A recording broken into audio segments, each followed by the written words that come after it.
Selamat berjumpa di video pembelajaran ekonomi kelas 10 semester 3.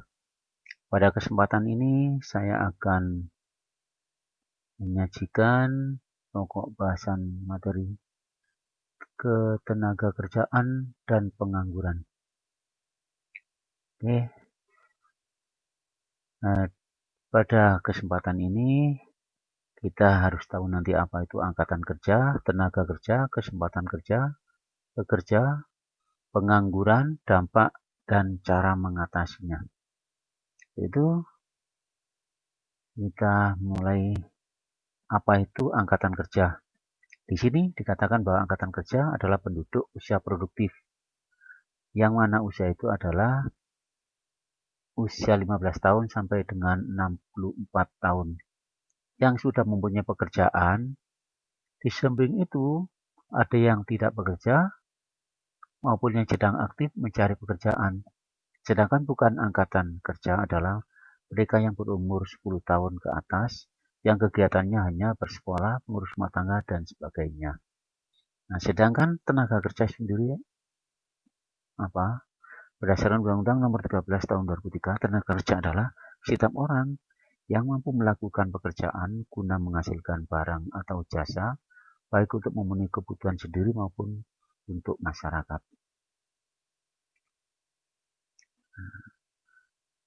Jadi, bagian dari tenaga kerja yang aktif digolongkan dalam usia yaitu 15 tahun ke atas sampai dengan 64 tahun dalam kegiatan ekonomi baik yang sudah bekerja maupun yang sedang mencari pekerjaan. Nah, kalau kita sudah memahami apa itu angkatan kerja, tenaga kerja, selanjutnya kita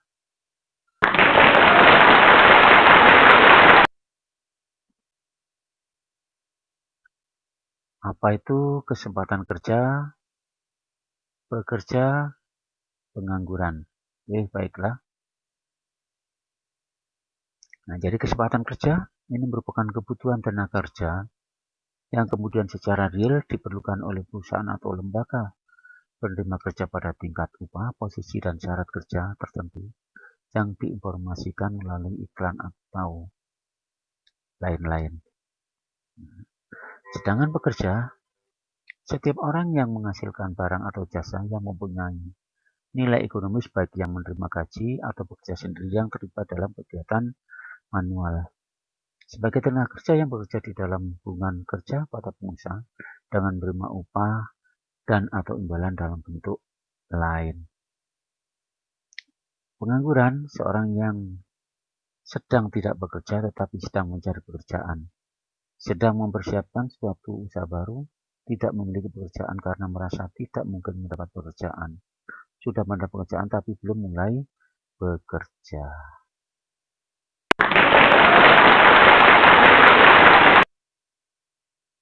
Kita sudah tahu kesempatan kerja, pekerja, dan pengangguran. Selanjutnya kita mencoba uraikan dari skema ini. Ini penduduk. Nah, penduduk.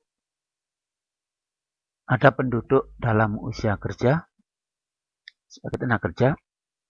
Ada penduduk di luar usia kerja. Yang mana di luar usia kerja ini meliputi di bawah usia kerja, di atas usia kerja atau pensiunan, dan lain-lain. Nah, berikutnya, angkatan kerja juga ada di bagian bukan angkatan kerja. Yang angkatan kerja tadi sudah kita bahas. Selanjutnya yang bukan angkatan kerja ini siapa saja? Ini pelajar yang anak bersekolah, kemudian ibu rumah tangga, dan lain-lain. Selanjutnya, pekerja menganggur. Ya, menganggur kita kategorikan ada menganggur karena siklis, karena volunteer, teknologi, musiman. Selanjutnya Bekerja ada bekerja penuh, setengah menganggur. Nah, setengah menganggur kita bedakan tadi setengah menganggur ini apa saja. Yang pertama adalah setengah menganggur menurut pendapatan. Yang kedua, setengah menganggur menurut aktivitas produktivitas. Sedangkan yang berikutnya setengah menganggur menurut pendidikan dan jenis pekerjaan. Nah, ini kalau kita lihat masalah ketenaga kerjaan. Oke. Jadi bagaimana rumus menghitung ketenaga kerjaan? Jika kita melihat tingkat partisipasi angkatan kerja, yaitu dengan cara angkatan kerja dibagi penduduk usia kerja. Tadi sudah kita bahas apa itu angkatan kerja dan usia kerja. Selanjutnya dimensi rasio atau DR sama dengan penduduk luar usia kerja dibagi penduduk usia kerja. Sedangkan setengah pengangguran bekerja 14-35 jam per minggu dikalikan 100% dibagi angkatan yang bekerja. Sedangkan tingkat produktivitas tenaga kerja adalah jam kerja dikalikan produktivitas tenaga kerja. Ditambah sistem upah. Sistem upah yang diterapkan di Indonesia, upah menurut waktu, yaitu bisa harian, mingguan, bulanan. Upah presentasi hasil presentasi karyawan. Upah satuan atau skala, upah berdasarkan perubahan hasil produksi. Upah indeks, upah berdasarkan perubahan harga barang kebutuhan sehari-hari. Upah premi, upah selain diterima setiap bulan juga ditambah dengan premi yang diterima setiap bulan. Upah co-partnership, yaitu upah yang diterima berdasarkan kepemilikan saham karyawan. Upah komisi atau skala berubah, upah berdasarkan persentase hasil penjualan. Upah borongan, yaitu upah yang diberikan berdasarkan kesepakatan bersama dalam menyelesaikan proyek pekerjaan tertentu. Dampak pengangguran. Pengangguran ini bisa berdampak, yaitu dampak ekonomi, yaitu biaya peluang yang timbul karena hilangnya pendapatan dan menurunkan hasil produksi seperti gross domestic product, menurunkan keterampilan tenaga kerja, faktor untuk menyulitkan pekerja pencari kerja mendapatkan pekerjaan baru. Itu dampak ekonomi. Selanjutnya dampak sosial. Naiknya tingkat kriminalitas, naiknya jumlah orang bunuh diri, retak keluarga, dan sebagainya. Kemudian dampak individu dan keluarga, turunnya status sosial, hilangnya harga diri, dan sebagainya. Nah, kita sudah membahas dampak pengangguran. Dampak pengangguran ini kita sudah tahu dampak ekonomi, dampak sosial, dampak individu dan keluarga. Selanjutnya, faktor yang berpengaruh pada kesempatan kerja itu ada antara lain tingkat pendidikan, keterampilan, usia tenaga kerja, lapangan tenaga kerja, bersihnya permintaan masyarakat, besarnya investasi, kebijakan pajak, kebijakan ekspor impor. Sedangkan peningkatan kualitas tenaga kerja yaitu program pre-service training, program in-service training, PPT dan PIT. Sedangkan yang PPT itu pendidikan umum dan kejuruan, penyelenggaraan kursus, penyelenggaraan pendidikan dan latihan oleh PLK, pendidikan dan latihan oleh lembaga-lembaga penyalur tenaga. Sedangkan yang program in-service training, magang atau internship education, pendidikan lanjutan, advanced education. Tadi dikatakan pengangguran, ini ada jenis pengangguran. Pengangguran normal, yaitu golongan angkatan kerja yang betul-betul tidak mendapatkan pekerjaan karena pendidikan dan keterampilan yang tidak memadai. Pengangguran terselubung, golongan angkatan kerja yang kurang dimanfaatkan dalam bekerja atau golongan yang melakukan pekerjaan tetapi hasilnya tidak cukup untuk memenuhi kebutuhan hidupnya. Pengangguran terbuka, pengangguran yang timbul karena kurangnya kesempatan kerja. Pengangguran kronis, friksional, pengangguran temporer yang terjadi karena ada perubahan dan dinamika ekonomi. Pengangguran musiman, pengangguran yang terjadi secara musiman.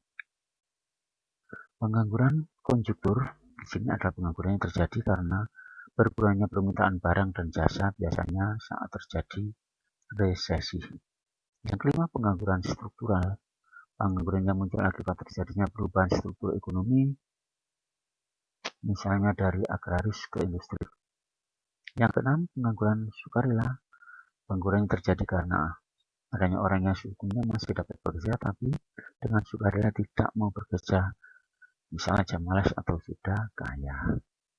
Pengangguran deflasioner, pengangguran yang disebabkan lowongan pekerjaan tidak cukup untuk menampung pencari pekerja. Pengangguran teknologi, pengangguran yang disebabkan karena kemajuan teknologi. Nah, gimana cara mengatasi pengangguran? Yang pertama, pengangguran friksional dan sukarela. Bisa dilakukan cara proyek padat karya, menarik investor baru, pengembangan transmigrasi, memberikan bantuan pinjaman lunak untuk UKM. Ini yang cara mengatasi friksional dan sukarela. Selanjutnya, cara mengatasi pengangguran konjuktural. Yang pertama, meningkatkan daya beli masyarakat sehingga pasar menjadi ramai dan akan menambah jumlah permintaan. Mengatur bunga bank agar tidak terlalu tinggi sehingga investor lebih suka menginvestasikan uangnya. Berikutnya kita mencoba cara mengatasi pengangguran struktural, yaitu bisa dilakukan menyediakan lapangan kerja baru, pelatihan tenaga kerja, menarik investor. Dan juga cara mengatasi pengangguran musiman ini bisa dilakukan adanya pelatihan keterampilan lainnya, menginformasikan lowongan pekerjaan yang ada di sektor lain. Berikutnya, cara mengatasi pengangguran deflasioner itu bisa dilakukan dengan pelatihan tenaga kerja, menarik investor baru,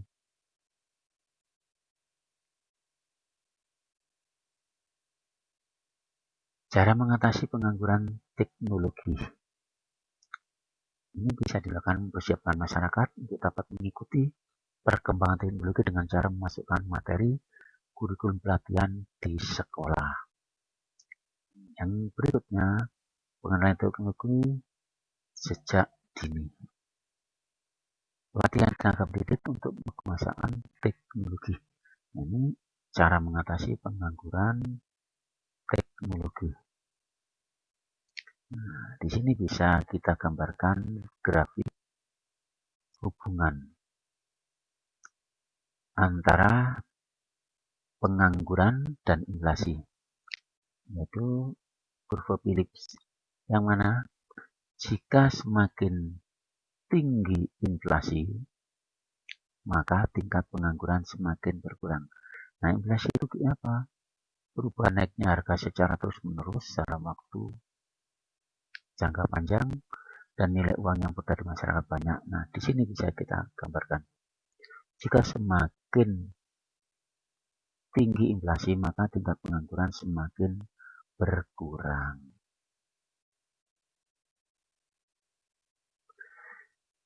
Materi ketenaga kerjaan dan pengangguran sudah kita bahas melalui video pembelajaran ekonomi ini. Semoga video ini bermanfaat untuk kita semua. Saya akhiri. Terima kasih. Wassalamualaikum